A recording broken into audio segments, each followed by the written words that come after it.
means Jerry Reynolds. We'll talk Kings. We'll talk NBA. Ryan and Sacktown as well. It's all coming up for you right here on If You Don't Like That.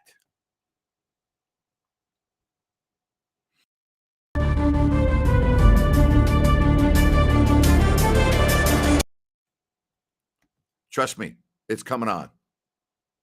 We got a little technical issue, but that's okay. That's part of hockey.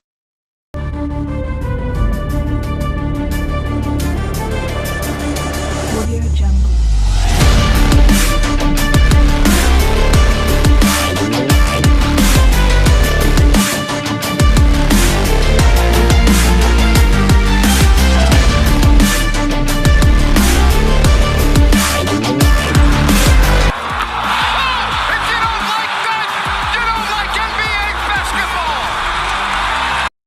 And holy moly, Jim Bob Boley and Jerry Reynolds has got a new computer. Look how good Jerry looks. I mean, are you kidding me or what? I mean, if we had known this, we would have made the investment ourselves a couple of months ago. Look at this.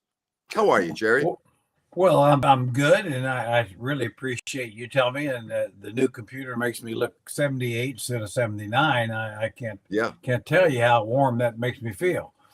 Modern technology, man. You know, I mean, that's what it's all about. It's about modern technology. I love it. Good stuff. Now, my question is, was it easier or more challenging to get on the stream today because you have a new computer? Actually, it was easier. I just am still trying to figure out the minor differences of the computer. So that should take me into 2024, I would imagine, like everything else does. But at any rate, at least I think I got this down pat on the new computer. Now, were you shocked when you were able to first get on and you looked and you go, God damn, I'm handsome. I mean, it had to shock you how good you look in front of the new computer, you know? I'm pretty used to seeing a pretty man when I look in the mirror, so this was not a shock for me at all. I was thinking, whoa, what a hunk. All right, let's talk about the Kings losing their final game before the All-Star break to Phoenix. I'm going to ask you in a moment to give us a letter grade for the first part of the season, and I'm going to give you the reason for my grade in a moment. But I'll tell you one thing, every team in the league better be very weary of the Phoenix Suns if they're healthy when Kevin Durant comes back, and if they're healthy when the playoffs begin, because I'm not sure how you're going to guard that team. Either. I think they're, if and it's still health of the Suns with Chris Paul's been injured quite a bit of late, and of course Durant has been for sure. So, but if they're 100% healthy with their key guys, and of course Booker's been hurt too. But I like their chances. I definitely think they're the most probably in the league. All right, my letter grade for the Kings in the first 57 games is an A. They started off 0-4. They are now 32-25. They're third in the West, and the reason why it's an A and not an A plus is because they had some bad losses at home, and they need to start playing better at home. I thought they had maybe their best home game of the year on Saturday in the win against Dallas. I'm looking at expectations at the beginning of the year. I'm looking at where they were projected to finish. I'm looking at all of those things. And if I had told anyone that the Sacramento Kings at the All-Star break with 32 would be 32-25 and third in the West, they probably would have pushed me over the edge, which probably wouldn't be a bad thing for me. But I'm giving them an A. What are you going to give them? Well, I'd give them an A, and I don't know why I'm frozen on my screen here, but I'd give them an A.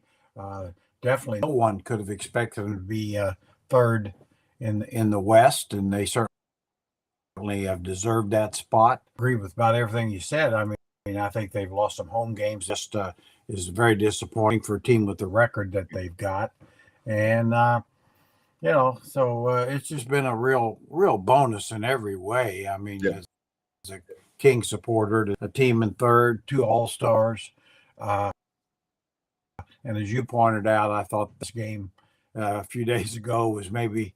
Well, it may not have been their best game, but it's sure the most exciting. And I mean, it was playoff basketball is what it was. Well, and by just so you know, your screen's not frozen here. Okay.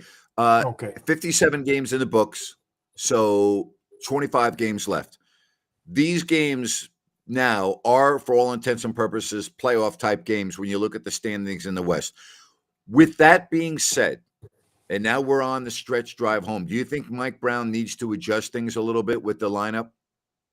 I do. I mean, probably for me, the way I look at it is that the only way the Kings are going to get better is from within. And so the existing roster is the existing roster. So the way I look at it is, hey, as much as I love Davion Mitchell and his potential, I'm not sure you can continue to play him as much. I would play Terrence Davis more uh, going forward. Certainly, Metu, I think he's been okay, but I would definitely play Trey Lyles more of those minutes. I just think, to me, get your best players on the floor more. And I think, and then the second part of that would be this team is never going to be a good defensive team. Nope. So you might as well try to get as much offense on the floor as you can. Just Be outscore better teams. offensively. Yep. And I think getting more minutes for those two guys makes you better offensively. And, and really the team is tough to defend now. So it's just in small increments, but I just think that would be that. And of course, the last thing would be play more zone. You really need to play more zone to stop some of the straight line drives and putting Sabonis in foul trouble. Davion Mitchell is just a liability offensively. He can't run a team right now, and I agree with you. I just think his minutes need to be, limited to almost none. And I'm not ragging on the guy. This is big boy game. This is what we do. This is the NBA. So you have to deal with reality. And the reality is that, yes, he's really good defensively, but it's like playing 4-on-5 offensively. He's no threat at all to score right now when he's on the floor. And I think that really hurts the team. Oh, I do too. I mean, I'm still a big fan. Yep. To me, he may very well be Bobby Jackson. Bobby just wasn't a consistent shooter when he came in the league for a couple of years, or maybe 3 years. That's correct. And then certainly, he always had the toughness and the scrappiness and all that. And I think Davion's kind of in that class. It's just patience. But right now, you can't worry about it.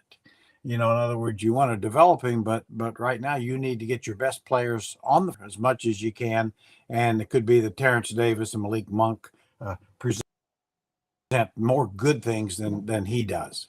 Kevin Huerter's been very inconsistent lately, and so he's another guy that, to me, is not playing the way he was earlier in the season. What's your take on him?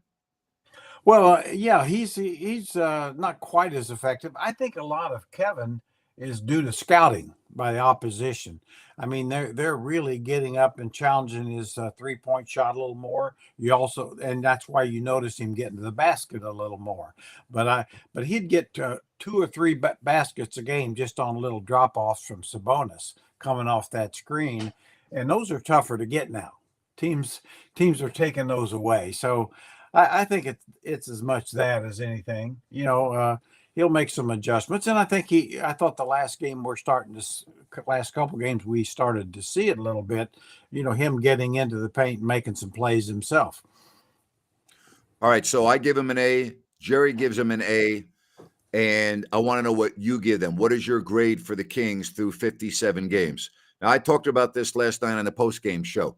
There were some B's out there and B pluses. And I got to be honest, I don't know how you could give this team anything less than an A minus, which would be anything less than a 90. I don't know how you can look at this team through the first 57 games and give them anything less than a 90. You give them an 89, which is a B plus. I think you're really shortchanging this team based on where the expectations were and everything else. What did you expect from this team? You expect them to have 40 wins at the All-Star break? I mean, they're 32-25. So that's how I see it. All right, let's talk about De'Aaron Fox. I mean, Jerry, what he is able to do at the end of games where he's unguardable, I know we talked about this months ago, and you thought Sabonis was the MVP of the team, and then I agreed. I'm going to change that now. I think if they were to lose Fox, and I'm not saying they could lose Sabonis and survive, but I think if they lost De'Aaron Fox, and I really mean this, I'm not so sure they would win 7 or 8 more games out of the 25. I'm saying if they were to lose him for the rest of the season, I'm not so sure they would win 7 of 8 of their remaining 25 games. Well, I would tend to agree. I mean, I think Fox has played so well of late that I would view him as the more valuable. I think it's still pretty close, but the thing about Fox that this team doesn't have other than him, he can go get a shot. He can get a good shot just about any time he wants to, and I that's basically everybody else kind of needs the offense, needs Sabonis to kind of help him. He needs help. But Fox can go out there and get 30 without just about anybody's help. And so, yeah, I think he's moved into a different category, and certainly his defense has improved overall. And at times, he's terrific for sure. I made the comparison. I know most people aren't as old as me, but I remember watching Tiny Archibald in his prime with the Kansas City Kings. He'd been practice and things, and the thing he could do then, when he was averaging 34 and led the league in scoring and assist, he could go get his shot anytime. He could always get to that mid-range shot, a little mid-range jumper like Fox can do. And the reason he could is the same reason Fox can. He was so quick and fast, the defenders would back off of him and give him that shot because they knew they couldn't. If they didn't, he'd make layups. And so I mean, I really would put him in that category. I'm not saying he's a Hall of Famer like Nate is right now, but a few more years that he's playing, if he plays like this, he will be. All right, Keegan Murray. Now, I think for rookies, I think these All-Star breaks are good. Now, I know he's playing in the game on Friday, but then he'll be free and he'll have his time off. I think this is so beneficial for young players that are experiencing this many games in a season. We always hear the rookie wall, whatever you want to call it. I think this could be a real positive for him right now with 25 games left. Oh, no question. I mean, he's made a lot of progress. You see the reasons you should be excited about him. He's obviously, has some big games. He's going to have to get more physical. He's going to have to take some guys on. I was telling somebody, I think on our Old Fashioned 3 show this morning, I was saying I'd like to see Keegan get in a pushing match with somebody. I don't care who it is, just somebody. Kind of lose his cool, kind of send a message to the league because, but his talent, he'll get through it. He's a good pick, and he's got some star potential.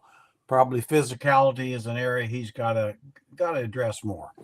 All right, so the Kings' schedule coming out of the All-Star break's very difficult. We also have Ryan in Sacktown, who is joining us here today. Ryan, how are you? Let me start for those of the people that are watching right now that weren't with us last night. What letter grade did you give the Kings in the first 57 games?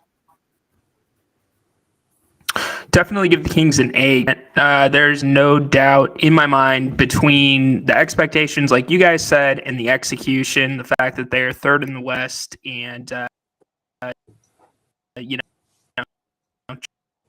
just playing great. Buddy, we got some computer problems there for you.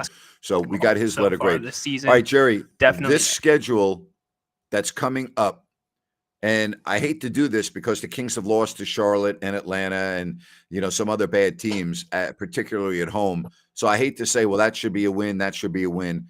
But out of the 25 games remaining, I only see 5 games where I'd say the Kings really should win that game. And those are the games against San Antonio, the home game against Portland. All right, there aren't a lot on the schedule. This schedule is very difficult. The Kings have a road trip coming up in the middle of that where I would say that there are winnable games there, like Chicago and Brooklyn and Utah on the back end of that. But there aren't a lot of games that I look at and go, oh, yeah, they'll win that game. This is a brutal schedule the rest of the way. It really is. I mean, it's one of those things that has to scare you as a Kings fan. I mean, I would love to. I don't want to people think I'm a hater here, but I think it's going to be almost impossible staying that third spot. I agree. With Phoenix and the Clippers really getting it together and all that. But with this schedule, geez, if you could play close to 500, I'd be thrilled. There you have it. And I think the Kings fans need to understand this. I think the third is sexy looking and all of that. Okay. You got to be objective and realistic about this. You're probably not going to finish third. I think the key is just to finish 1 through 6. Then you don't have to worry about a play-in tournament. Because I'll tell you the one thing you do not want to do. You don't want to be in a play-in tournament and go head-to-head with a healthy Golden State Warriors team, okay? Now, I don't know where the Warriors are going to finish. They may not even be in the top 10. But that's not a scenario that you want to have to deal with, okay? You do not want to deal with that. So if you told me right now that the Kings would finish 6th, I'd sign up for that in a heartbeat, Jerry. Oh, I would too. Absolutely. That's been my position. It's like, boy, looking at the schedule, finish 6th, be a marvelous, marvelous year. Because as you said, that play and stuff, not just the Warriors, but, and I hate to say this because I'm still counting on the Lakers not even making the play in, but they would scare me in a play in Yes, they would. situation just because of Yep. LeBron James. And so if they can hang on and, just like if they could stay in that top 6, it'd just be a marvelous season. They'd have maybe a good chance of winning a playoff Yep. series. I don't see any way the Kings are going 14-11. I disagree with you. I think the Kings will be lucky if they go 11-14. I think 14-11 with that schedule is not realistic based on how this team has been playing. So, you should probably peruse the schedule. And I appreciate you forecasting what you think is going to happen, telling us before as opposed to after, but I don't see it. Again, if this team, all right, here it is, from lottery bound cellar dwellers to 3-6 is amazing 1 year. It would be an incredible, incredible turnaround. Even if you were to get swept in the playoffs, it would be an incredible turnaround.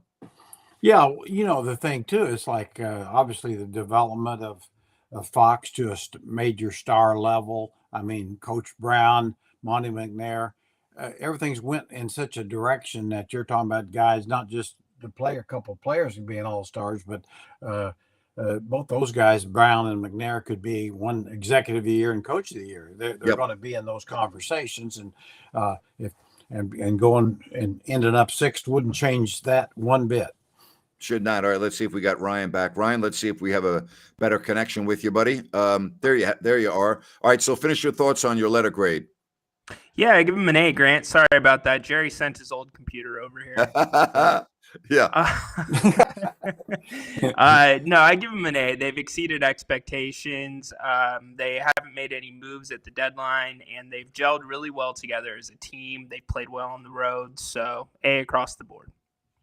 The only way this team, in my opinion, misses the dance is if De'Aaron Fox gets hurt for an extended period of time.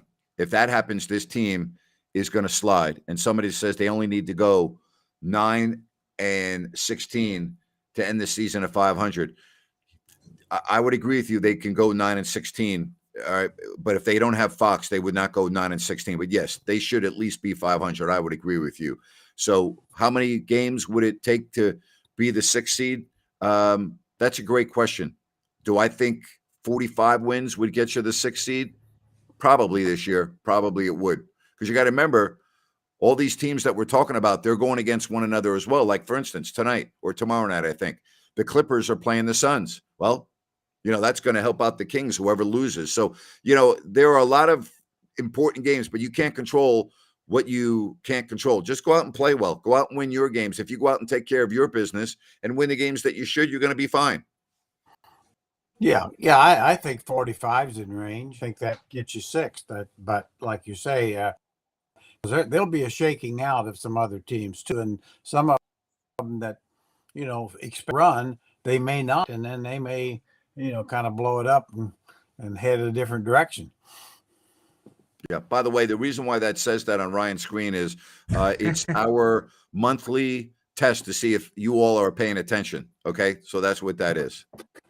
Pre-state. And Jerry's old computer. That's exactly right. So no, Ryan didn't do anything. Ryan absolutely knows exactly what he's doing, and we want to be educated on. Okay, wait a minute. When people talk about if you don't like that, we want to. Do people pay attention? Do they know what the hell they're looking at? And the answer to that question is yes. People are paying attention. They know. We love it, so it's all good. All right. Unbelievable. All right, so Jerry, 25 games left. I think you made a really good point. You're not going to wake up after the All-Star break and be a good defensive team. Roll the ball out, put your best offensive lineup on the floor, and try to outscore teams every night. I'm with you 100% there. Yeah, I mean, it'd be nice if you had reason to believe the team was also all of a sudden going to become stoppers, but there's not one tiny bit of evidence that that's true.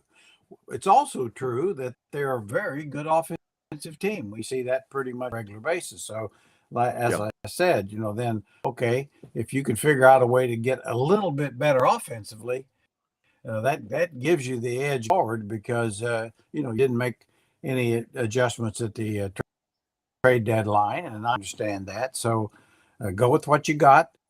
And in my opinion, getting Terrence Day on the floor more, Traylon on the floor more, Malik Monk off the bench type things, get those guys few more minutes, and a couple other guys a lot less, if any, and just go on down the road. It's in game now. It's not halfway through them. It's the end game. So you can play guys more than 30 minutes a night if you want to.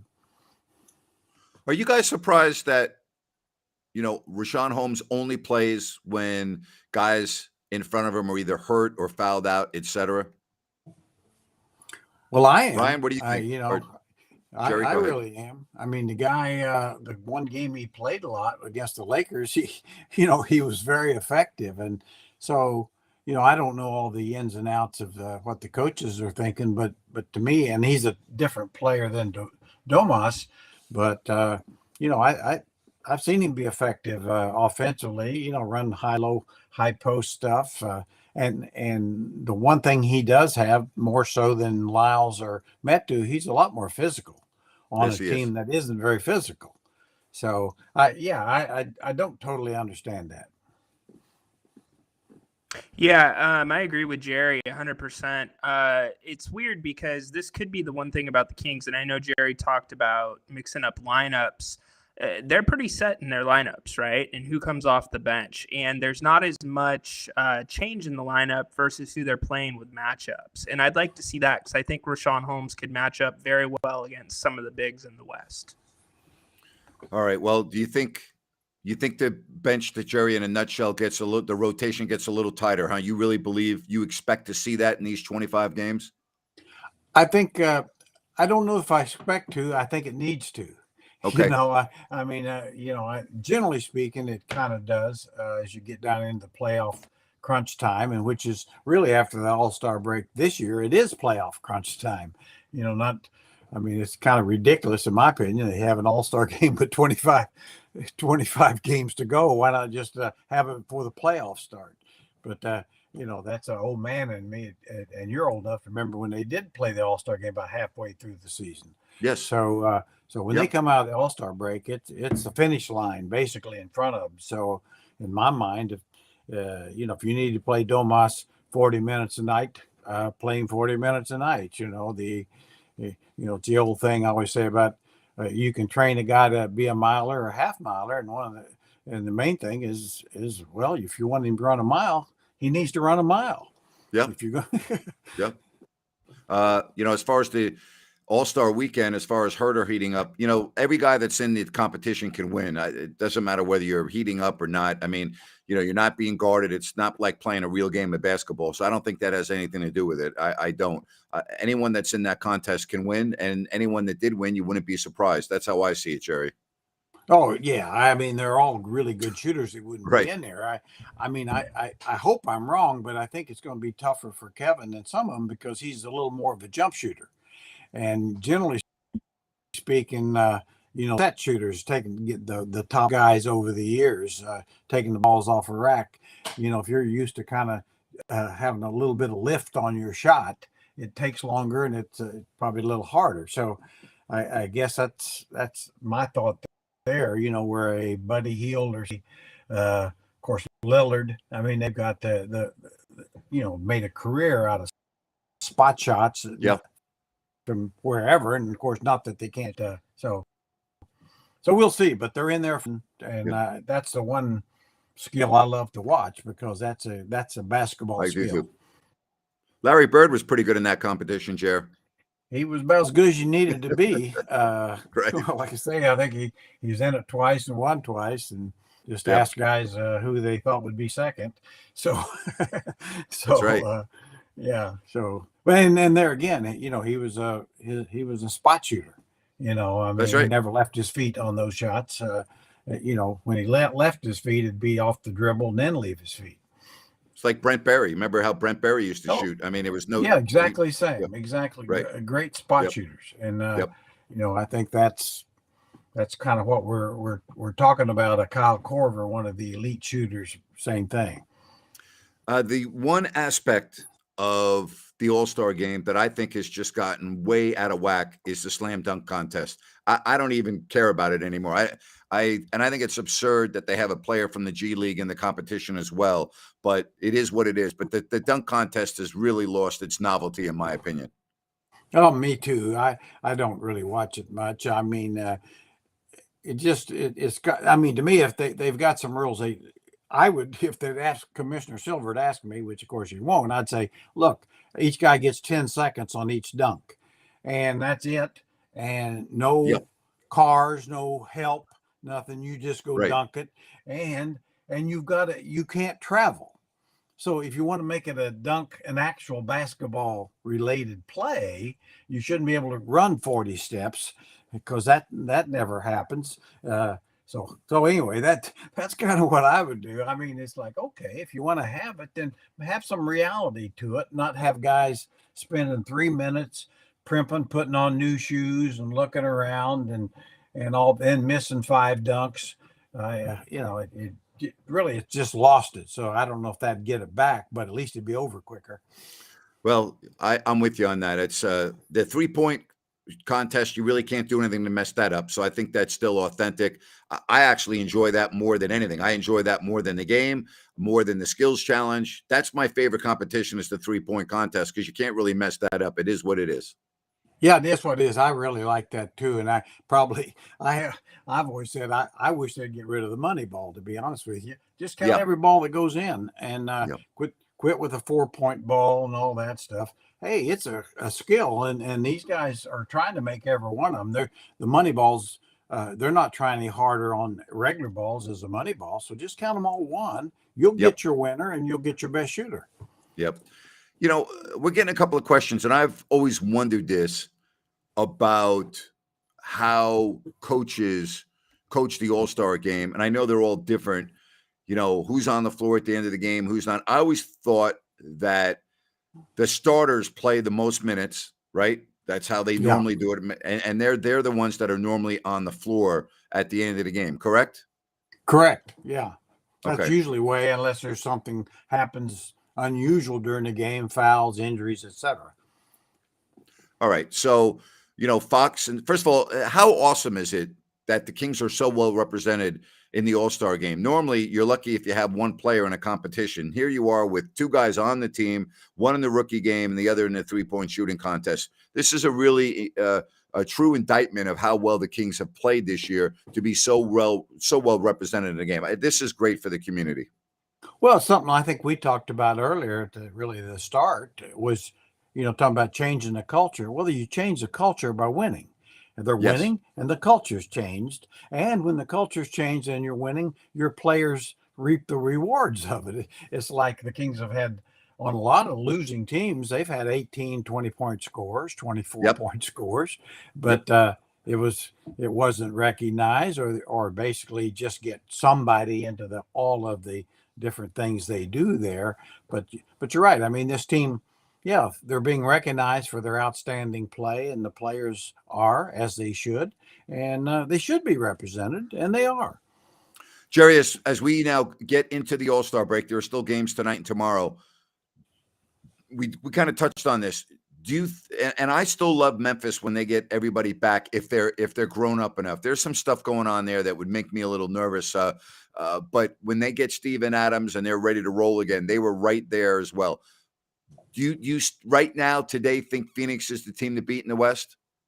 I do. I mean, I think Denver, Phoenix, Denver's there anyway, and we think that the Suns will be, but we're counting on a guy who hadn't played a game for the Suns to there. Sure. I mean, and that's what we can speculate, but I think when you look at it, you're looking at, okay, which team, it's a talent league. Who's got the most talent? Well, I really think probably Phoenix does if they're all healthy. I think Denver's close enough that they could win because they've been together longer. and so that they're settled better, and so I think they have a Yeah. chance. Other than that, I don't know. It's going to be tough. I mean, there's two or three teams that could upset one of those teams, uh, along the way. That's what you really never know. Jerry, someone wants to know about Mahmoud Abdul Rauf, if you watched that documentary on him. And I was asked this. I enjoyed being around him. He was very quiet, shy at times. But if you got one of those times when he would open up, he was very engaging. He was fun to watch. When he got his shot going, he was flat out unguardable. So did you watch that documentary? Yeah, and I agree with everything you said. I remember spending quite a bit of time one time in Portland, just spending time talking with and visiting with about a lot of different things, but very respectful, Yes. humble young man, just somebody you really liked and enjoyed talking to. And I remember him as a basketball player. Now, the truth is that by the time he got to the Kings, he wasn't near the player that he was in Denver. Correct. And as a small, and I know he wouldn't agree with this, but as a small guard, 6'1", 170 pounds, once you lose a little quickness and speed, the end comes faster. And I don't know, he played a while longer, but I don't think to me, his game wasn't the same game that we saw in Denver. That's for sure, where he was unguardable at that time, Sure. but he was guardable with the Kings. No question. Well, Jerry, I always appreciate you coming on Wednesdays, and we got a nice break here, so enjoy that. I know you'll still figure out a way to watch a game tonight and watch the games tomorrow, and then we got All-Star Weekend, and then I'll tell you one thing, Jerry. These next 25 games are going to be the most enjoyable period of time that Kings fans have had since the early 2000s, and boy, oh boy, do they deserve it based on the hell that they've gone through. So I'm really happy for the fans. I know you are too. Oh yeah, I mean, really, it's just been just so much fun. Like I say, you can tell the fans are enjoying it. I know I do. I started getting a little nervous before the games. I hadn't had me in a long time, and like I say, unselfish team, good chemistry. And you're Yep. right. I'll probably watch a little All-Star game. I don't want to, but just because of Fox and Sabonis. So Yeah. otherwise I wouldn't watch a minute of it. Well, But you can let me know what's happening because I won't be watching. All right, well, anyway, and be interesting and fun to start the end of the go, because it is a playoff push and a playoff run. Can't wait. Did you get your walk in already today? No, I'm going to right after this. I am mentally ready here. I'm going to put on a little bit of John Mellencamp and There you do go. my best. All right, enjoy it. See you, Jer. Bye-bye. See ya. All right, good stuff. Hey, I want to tell you about Zoom 180. This is a revolutionary new flashlight.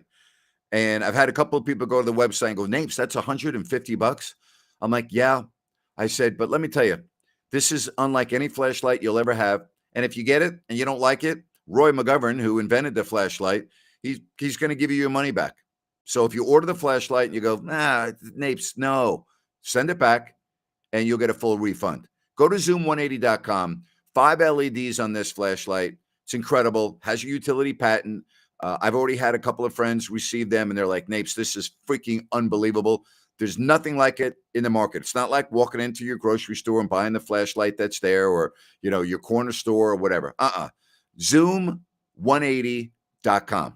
Just spend 60 seconds. Look at the video. Look at this device. I think you're going to be absolutely blown away. Zoom180.com. Hey, enjoy the rest of your Wednesday. I am going to be getting ready to go on my Listen App show here at the top of the hour, so I hope you can join me there. If you like the show, do me a favor, hit the thumbs up, the like button, and if you have not yet subscribed, please do so. Appreciate your support. So long, everybody, and thanks for being right here on If You Don't Like That with Grant Napier. Bye-bye.